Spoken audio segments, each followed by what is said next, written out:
Increasing and decreasing function differentiation का नया application. ठीक है, ये ग्राफ है, तो ये आपका ग्राफ है। तो आप इसमें देख लो कि ये आपका एक इंक्रीजिंग फंक्शन का ग्राफ है। अब आपको कैसे पता है इंक्रीजिंग फंक्शन का ग्राफ है? आप देख लो कि इसमें जैसे जैसे इसका x इंक्रीज होता है, हो रहा है, वैसे वैसे इसका आपका y भी इंक्रीज हो रहा है ना। इसका जैसे जैसे बेस इंक्रीज हो रहा है वैसे वैसे इसकी हाइट भी इंक्रीज हो रही है। तो ये y equals to f x आपका क्या हो गया, ये इसका ग्राफ हो गया। और ये क्या है, इंक्रीजिंग फंक्शन का ग्राफ है, क्योंकि जैसे जैसे जैसे आपका x इंक्रीज होता है वैसे वैसे इसका आपका y इंक्रीज हो रहा है। ठीक है, ये आपका इंक्रीजिंग फंक्शन का ग्राफ हो गया। और फिर आता है डिक्रीजिंग फंक्शन।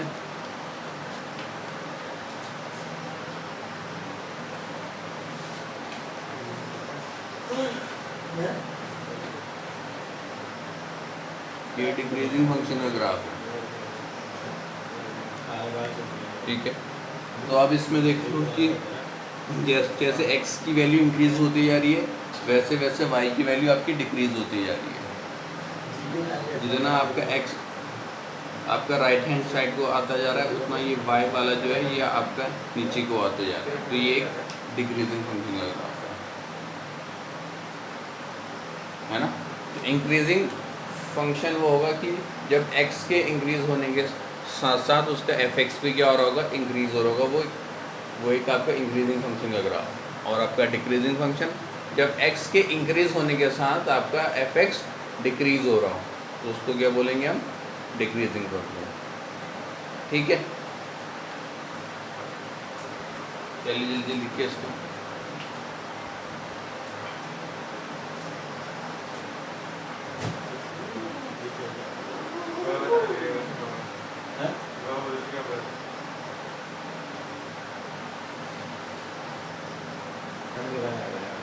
अब कुछ वो डेफिनेशन है इसमें, strictly increasing function.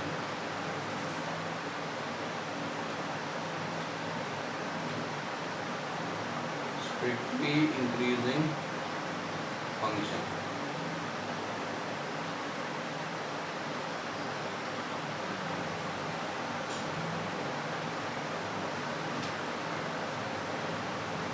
Function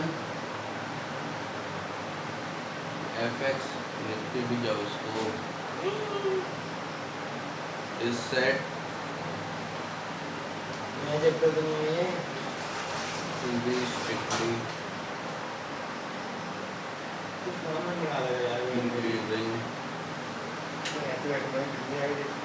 function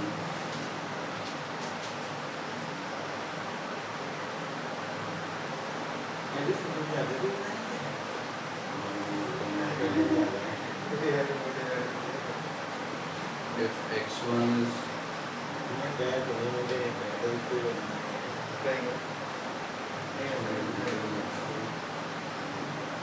fx is ठीक है। तो आपका एक फंक्शन का इंटरवल दिया एक कॉमा बी, उसमें वो स्ट्रिक्टली इंक्रीजिंग उस वक्त होगा जब x1 कि अगर x1 x2 से बड़ा है तो fx1 भी fx2 से बड़ा होना चाहिए स्ट्रिक्टली इंक्रीजिंग के लिए।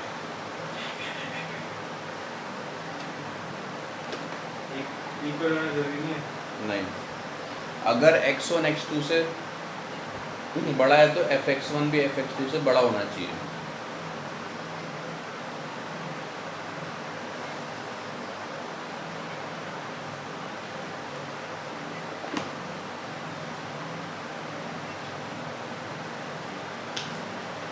फिर आता है strictly decreasing.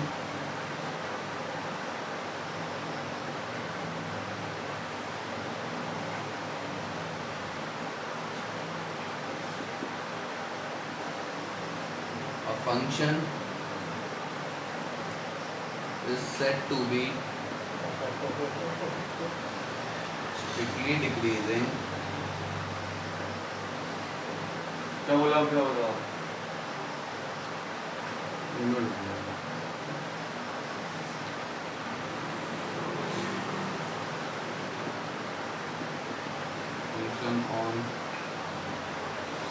A comma B if x1 is उल्टा हो गया, इसको लिख दें if x1 is greater than x2 then fx1 should be smaller than fx2।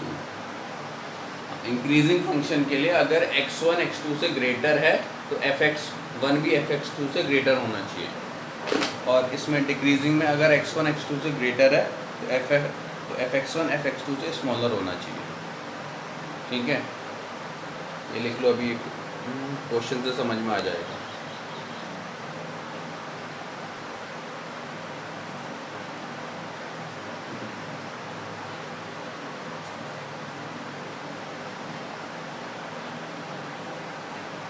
फोड़ो भैया, पहला फोड़ो ना। लिख लिया।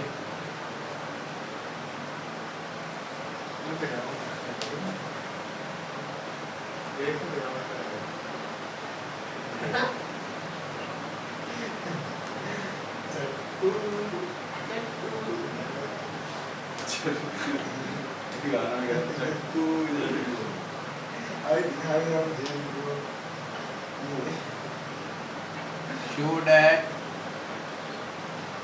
fx equal 2x plus 3 is strictly increasing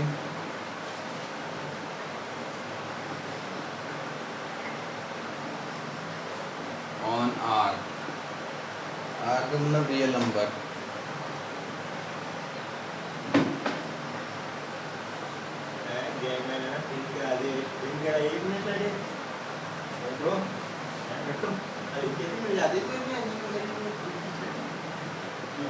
ठीक है, एक ये फंक्शन है fx equals to 2x plus 3, आपको इसको इंक्रीजिंग प्रूफ करना है, स्ट्रिक्टली इंक्रीजिंग। ठीक है, तो आप क्या करोगे, आप एक ले लोगे x1 और एक ले लोगे x2। हम मान लेंगे late x1 is greater than x2। ठीक है, अब हम एक बार क्या निकालेंगे, fx1 निकालेंगे। fx1 कैसे निकालेंगे, x की प्लेस पे x1 रख के, तो ये आपका 2x1 प्लस 3, और एक बार x2 निकाल लेंगे, आपका 2x2 प्लस 3 है ना। अब इसमें भी 3 है, इसमें भी 3 है, प्लस का 3 प्लस का 3, अब ये बराबर है ना। इसमें आपका ट्वाइस ऑफ x1, इसमें आपका ट्वाइस ऑफ x2। अब आपको ये पता है कि x1 x2 से ग्रेटर है, तो ट्वाइस ऑफ x1 आपका ट्वाइस ऑफ x2 से ग्रेटर होगा, यानी कि ये पूरा का पूरा 2x1 प्लस 3 2x2 प्लस 3 से ग्रेटर होगा, क्योंकि x1 x2 से ग्रेटर है, तो ये आपका twice of x1 plus 3 twice of x2 plus 3 से। हाँ, तो वही तो बोल रहा हूँ, फिर ये वाला 2x1 प्लस 3 2x2 प्लस 3 से बड़ा होगा, क्योंकि x1 x2 से ग्रेटर लिया हमने, x1 x2 तो लिया ना बड़ा, तो 2x1 प्लस 3 2x प्लस 2 से बड़ा होगा। Since x1 is greater than x2, therefore 2x1 plus 3 is greater than 2x2 plus 3. Therefore ये आपका fx1 था और ये fx2 था, therefore fx1 is greater than fx2। ये मैंने अभी लिखाया था डेफिनेशन में कि अगर x1 x2 से ग्रेटर है तो इंक्रीजिंग के लिए fx1 fx2 से ग्रेटर होना चाहिए। Therefore fx equals to 2x plus 3 is increasing में तो x2 बड़ा है ना। अरे उल्टा लिख दिया था उसको, reverse is strictly increasing, is strictly increasing function। x2 बाद में है तो x2 बड़ा नहीं बचा। Show that fx equal 1 upon x is strictly decreasing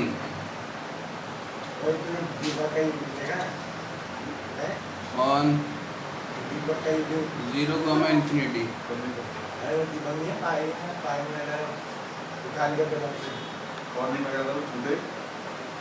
इसको ट्राई कीजिए।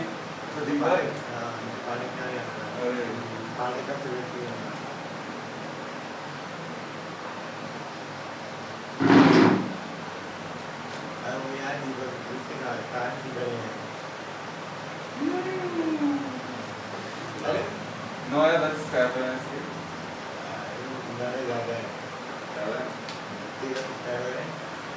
तो फंक्शन है आपके पास 1/x, हम ले लेते हैं late x1 greater than x2 ले लेते हैं, ठीक है। तो fx1 निकाल लेते हैं, तो fx1 कितना हो जाएगा 1/x1 और x2 कितना हो जाएगा 1/x2।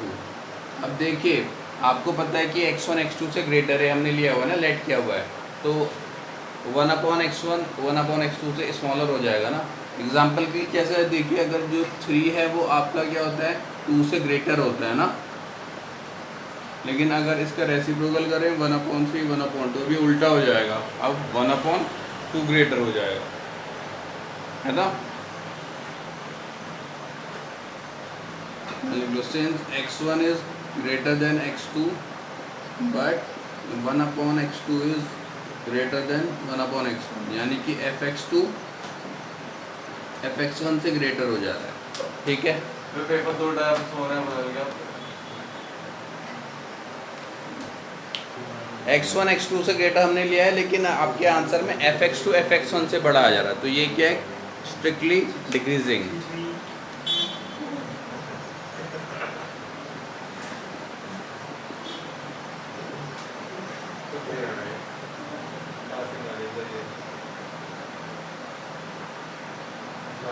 स्ट्रिक्टली डिक्रीजिंग, ठीक है।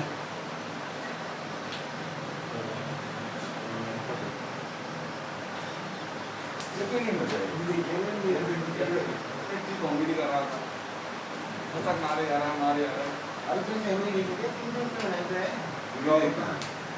मोनोटोनिक फंक्शन, इससे पहले वाला भी डिक्रीजिंग वाला था,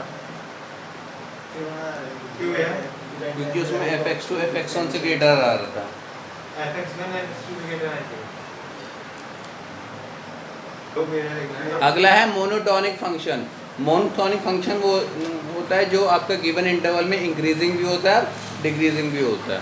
ये तो बात है ना, करना घाटा तो यार थोड़ी डोज चाहिए भाई, चमक रहा है बच्चों को, चमकी वाले में रहा है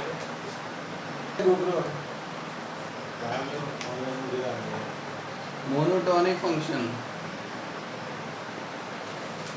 अभी खरीद ले, आ रही गोप्रो खरीद ले ना, आया अगर रेड नहीं कैमरा लगा a function fx is said to be monotonic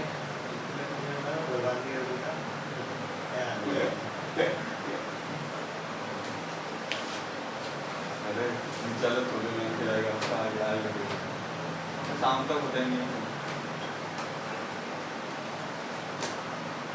monotonic on an interval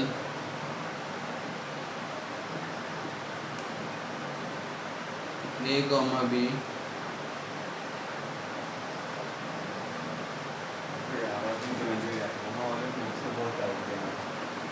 if it is either increasing or decreasing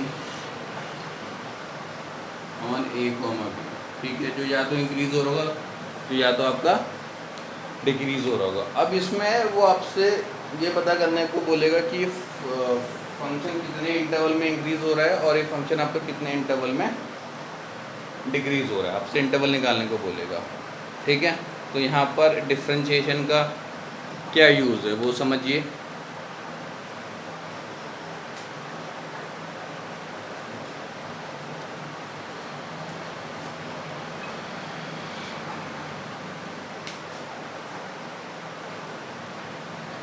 जैसे ये इंक्रीजिंग फंक्शन का ग्राफ है, डिक्रीजिंग फंक्शन का ग्राफ है। किसका ग्राफ है, इंक्रीजिंग का डिक्रीजिंग का? इंक्रीजिंग है, क्योंकि आपकी जैसे एक्स की जो वैल्यू इंक्रीज होती जा रही है वैसे वैसे इसकी हाइट भी ये आपकी इंक्रीज होती जा रही है, ठीक है। अब जैसे अगर मैं इसका स्लोप बनाऊं, ये इसका स्लोप जो बोलो ये क्या हो जाएगा, इसका टेंजेंट हो जाएगा, ठीक है। अभी एक्स एक्सिस का कितना एंगल बना रहा है थीटा। अब ये जो एंगल बना रहा है थीटा, ये आपका ये एक्यूट एंगल है, ऑब्ट्यूज एंगल है। ये एक्यूट एंगल है। ये आगे ना जैसे हम पढ़ने आगे भैया एक minute, here theta is acute. Acute मतलब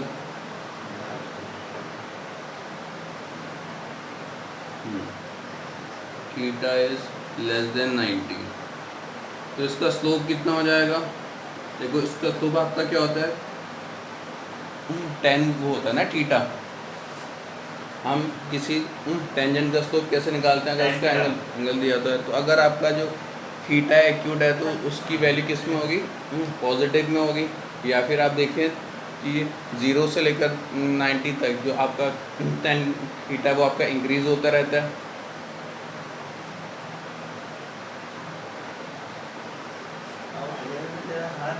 theta is greater than 90, therefore slope equals to tan theta is increasing, है ना? तो आप ये देख लो कि अगर ये फंक्शन उसका क्या है, इंक्रीजिंग है, तो उसका जो स्लोप है वो भी इंक्रीजिंग हो रहा है। तो स्लोप को हम एक और तरीके से निकाल सकते हैं। किससे निकाल सकते हैं? y2 - y1 / x2 आ जाता है। एक और वाला, इस साल वाला बताओ, 12th वाला, पिछले वाले x अपॉन वाला वो x - x1 equal to dy/dx, यानी उस ओ। फंक्शन को डिफरेंशिएट करके, है ना? तो यानी अगर कोई फंक्शन इंक्रीज हो रहा है तो उसका जो स्लोप है dy/dx वो भी इंक्रीज हो रहा होगा। ठीक है? Therefore for increasing function f(x) f dash x should be greater than 0। अब यहाँ पर f dash x का मतलब क्या होता है? dy/dx।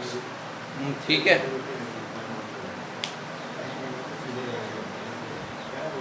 अब आते हैं डिक्रीजिंग फंक्शन की तरफ।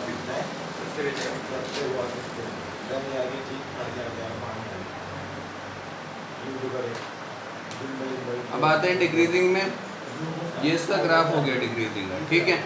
ये इसका कर्व हो गया y = fx, और ये इसका मोनोटॉपिक है।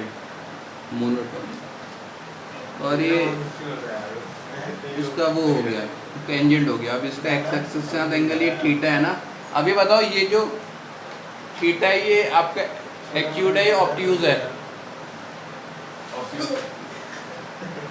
नहीं अच्छा ये तो ऑब्ट्यूज है ना। ऑब्ट्यूज है। तो इसमें जो एंगल बना रहा है वो ऑब्ट्यूज एंगल बना रहा है, यानी जो थीटा है वो 90 से बड़ा है। अब देखो ये जो अब देखो जो इसका स्लोप है, स्लोप इक्वल्स टू क्या? अरे नहीं, दो से मैडम टूट जाती है मुझसे। Slope equals to tan theta. अब देखो आपका एंगल क्या है? 90 से बड़ा है। तो अगर एंगल 90 से बड़ा होता है तो जो आपका tan थीटा नेगेटिव में आने लगता है ना, यानी कि आपका स्लोप क्या होने लगता है? डिक्रीज होने लगता है, डिक्रीजिंग। इंटरेस्टिंग था बड़ा ना, स्लोप आपका डिक्रीज हो रहा है ना?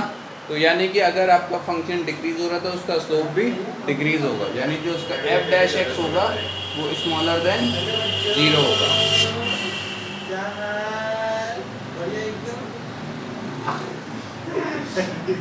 ठीक है? तो अगर आपका फंक्शन डिक्रीजिंग है तो उसका स्लोप f' या फिर आपका dy/dx वो भी स्मॉलर देन 0 होगा।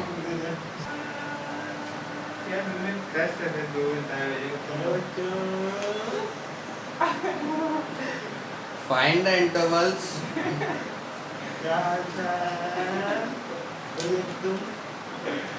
in which f(x) equal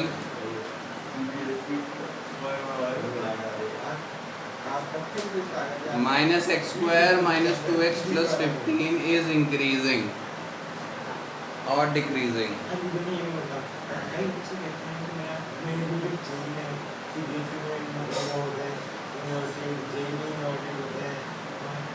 तो हमें वो इंटरवल निकालना है जिसमें आपका ये फंक्शन इंक्रीज हो रहा और वो इंटरवल जिसमें फंक्शन आपका डिक्रीज हो रहा है। तो आपके पास एफ एक्स दिया हुआ है minus x square minus 2x plus 15। अब हम इसको डिफ्रेंशिएट करेंगे, ठीक है। एफ एक्स का differentiation F dash x minus x square का माइनस 2x और माइनस 2x का माइनस का 2 और जो 15 है उसका तो 0 हो जाएगा, है ना। तो आप यहाँ पर से कुछ कॉमन ले सकते हैं, माइनस का जो 2 है अभी इसको भी ऐसे ले लीजिए। तो हम इंक्रीजिंग के लिए निकालते हैं फॉर इंक्रीजिंग। तो आपको पता है इंक्रीजिंग के लिए अभी मैंने बताया कि अगर कोई फंक्शन इंक्रीजिंग है तो उसका स्लोप एफ डैश एक्स आपका क्या होता है ग्रेटर देन 0। तो माइनस का 2x minus 2 is greater then 0 minus का 2x ये आपका माइनस का 2 यहाँ की प्लस का 2। अब देखिए जो भी आपका x वाला टर्म है वो आपका पॉजिटिव में आना चाहिए, ठीक है। अगर उसमें आपका नेगेटिव का साइन है तो हटाना पड़ेगा नेगेटिव का साइन, ठीक है। तो हम क्या करेंगे दोनों साइड क्या कर देंगे माइनस के साइन से मल्टीप्लाई कर देंगे। तो प्लस का 2x सॉरी माइनस का 2। अभी आपको पता ही कि जैसे ही हम इसमें आपका नेगेटिव साइन से मल्टीप्लाई करते हैं तो ये रिवर्स हो जाता है। यहाँ पर अभी तक आपका ये जो आपका माइनस का 2x है वो ग्रेटर था, जैसे हमने इसको माइनस से साइन किया तो ये आपका रिवर्स हो गया। अब आपका जो 2x है वो स्मॉलर हो जाएगा। तो इसको वहाँ हम डिवाइड में भेजेंगे तो ये आपका माइनस का 1 हो जाएगा। तो इंक्रीजिंग के लिए क्या होना चाहिए x की वैल्यू -1 से क्या होनी चाहिए स्मॉलर होनी चाहिए, है ना। माइनस अगर इसको नंबर लाइन पर रखें यहाँ पर ये माइनस इन्फिनिटी ये प्लस इन्फिनिटी ये माइनस का 1। तो ये क्या बोल रहा है x की वैल्यू -1 से स्मॉलर होनी चाहिए यहाँ पर, यानी इसका आंसर कितना आ जाएगा माइनस इन्फिनिटी से -1 आ जाएगा, ठीक है। तो इंक्रीजिंग के लिए इसका इंटरवल कितना आ जाएगा माइनस इन्फिनिटी से -1 आ जाएगा, ठीक है।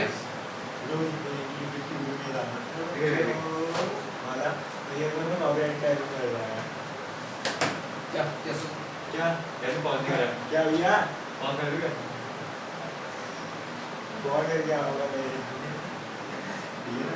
तो इंक्रीजिंग के लिए इसका इंटरवल कितना आ गया माइनस इन्फिनिटी से -1 आ गया। सारा गया अब हम निकालते हैं डिक्रीजिंग के लिए।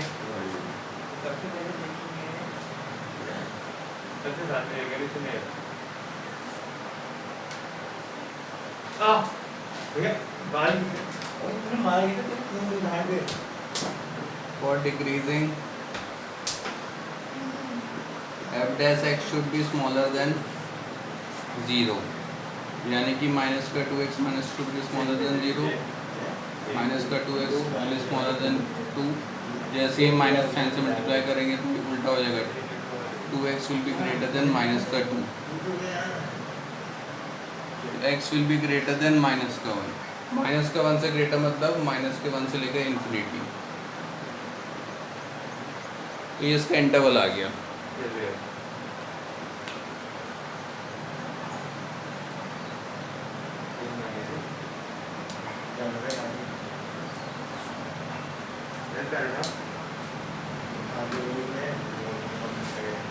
अरे मेरे पैर में मुझे ना स्क्रैच लगा गलती में मार सामने लग रहा है। Next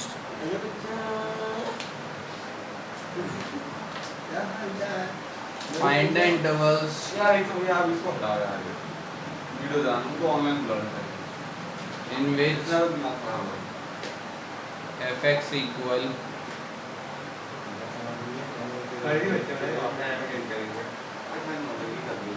x cube minus 9x square मेरे शाम को मैंने ट्यूशन आ जा मेरा नहीं आ रहा plus का 12x plus 15 मैं तो मस्त है देखो पैसा आएगा is increasing हां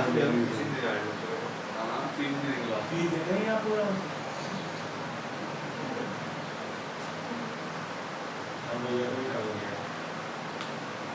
बेबी कैंप में गया तो चलिए आपको fx आपको दिया है, अब हमें इसका स्लोप निकालना पड़ेगा। स्लोप निकालने के लिए इसको डिफरेंशिएट करना पड़ेगा। fx equals to 2x³ minus 9x² plus 12x plus 15। इसका fx का डिफरेंशिएशन f डैश x ये 6x² माइनस 18x प्लस 12। तो फॉर इंक्रीजिंग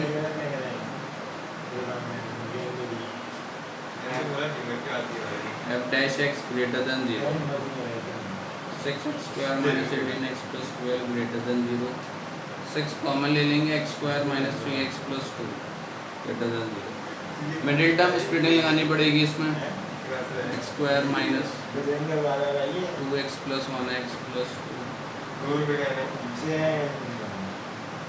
6 को डालेंगे और मिल जाएगा यहाँ पर x² minus 2x minus 1x plus 2, x common ले लेंगे, x माइनस 2 माइनस 1 कॉमन लिया, x माइनस 2, तो 11x minus 1 11x minus 2 greater than 0।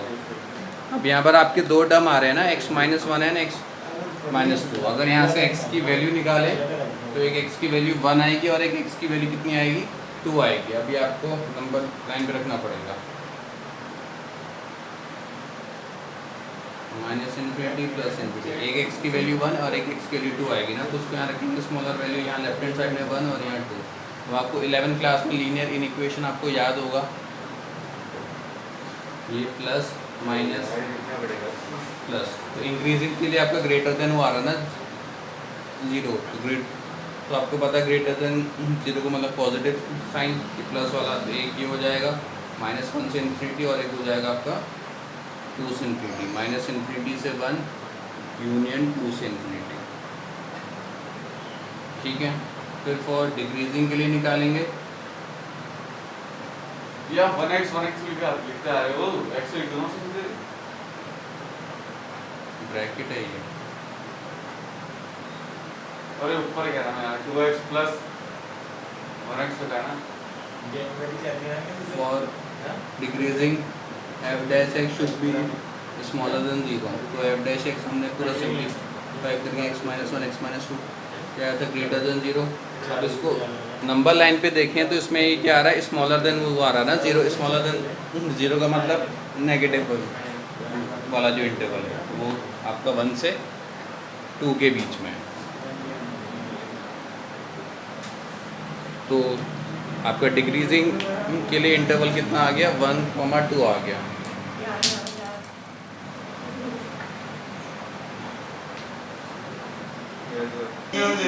तो चलिए इसमें आज के इतना ही करते हैं।